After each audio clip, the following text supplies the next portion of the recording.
Hello दोस्तों, आप सभी को दिवाली की ढेर सारी शुभकामनाएं।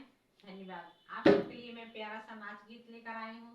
कैसे लगेगा कमेंट बॉक्स में जरूर बताइएगा। अपना प्यार दुलार सपोर्ट आशीर्वाद बनाए रखिए। धन्यवाद।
Mama.